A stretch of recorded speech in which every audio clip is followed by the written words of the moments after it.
இயேசுவில் எனது அன்பிற்குரியவர்களே, உங்களுக்கு என்னுடைய இதயம் கனிந்த வாழ்த்துக்கள். வணக்கம்.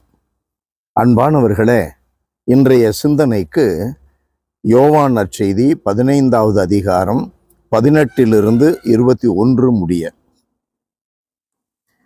ஆண்டவர் இயேசு சொல்லுகிறார், உலகு உங்களை வெறுக்கிறது என்றால் அது உங்களை வெறுக்கும் முன்னே என்னை வெறுத்தது என்பதை தெரிந்து கொள்ளுங்கள்.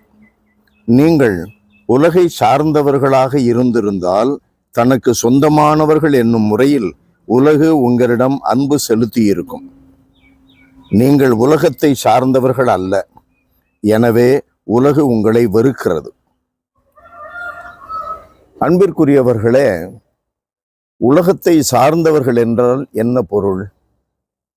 உலகம் கொடுக்கின்ற விழுமியங்களின்படி நடப்பது. உலக விழுமியங்கள் என்ன?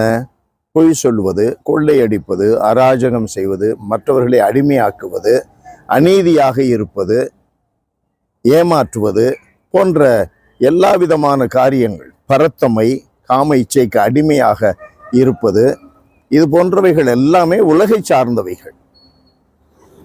இந்த உலகை சார்ந்தவைகளுக்கு பலர் இன்றைக்கு என்ன செய்கிறார்கள்? அடிமையாக இருக்கிறார்கள். அடிமையாக இருக்கிறோம். அதில் என்ன, எப்படி அடிமையாக இருக்கிறோம்?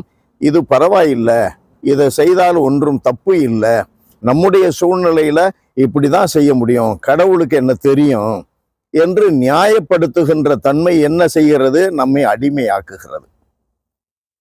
உதாரணமாக, உலகை சார்ந்தவர்கள் அல்ல என்று நாம் உணர்ந்தால், இயேசு குறிப்பிடுவதைப் போல நாம் உலகை சார்ந்தவர்கள் அல்ல என்றால் இந்த உலகம் நம்மை கொடுமைப்படுத்தும். உலகம் கொடுமைப்படுத்தும்.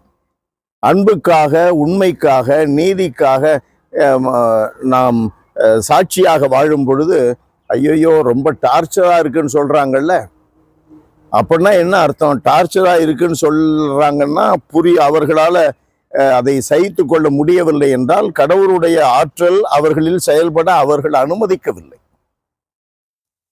இப்படித்தான் டார்ச்சர் தான் பண்ணுவாங்க. உலகம் டார்ச்சர் தான் பண்ணும். உலகை சார்ந்து இல்லை என்றால் உலகம் டார்ச்சர் பண்ணும். சோதனைகள் நம்மை கொல்லும் அளவிற்கு நம்மை தாக்கும். ஆனால் நமக்கு பைபிள் என்ன சொல்லி கொடுக்கிறது? 12:4 எபிரேயரிலே வாசிக்கிறோம், ரத்தம் சிந்தும் அளவிற்கு சோதனைகளை எதிர்த்து போராட வேண்டும். உண்மைக்காக மறைசாட்சியரை போல நாம் உயிரை கொடுக்கவும் தயாராக இருக்க வேண்டும். அந்த மனநிலை வேண்டும் அல்லவா? இயேசுவை சார்ந்தவர்கள் என்றால் அன்பிற்காக எவ்வளவு இழிவுகளையும் நாம் எடுத்துக்கொள்வோம், ஏற்றுக்கொள்வோம்.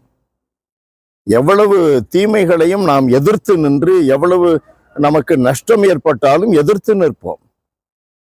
அப்படி செய்வதற்கு அடுத்த வார்த்தையிலே ஆண்டவர் சொல்லுகிறார், பணியாளர்கள் குருவை விட பெரியவர்கள் அல்ல. எதற்கு அதை சொல்றேன்னா, சில பேர் நினைக்கிறாங்க எங்களுக்கு எல்லாம் தெரியும், தனக்கு எல்லாம் தெரியும், மற்றவர்களுக்கு தெரியாது. தனக்கு எல்லாம் தெரியும்னு நினைச்சாலே நாம் உலகை சார்ந்தவர்கள் தான். அன்பு நிறைந்த எங்கள் இறைவா, உம்மை போற்றி புகழுகிறோம், தாழ்மையோடு ஆராதிக்கிறோம். ஆண்டவரே, எங்கள் மீது இரக்கமாயிரும்.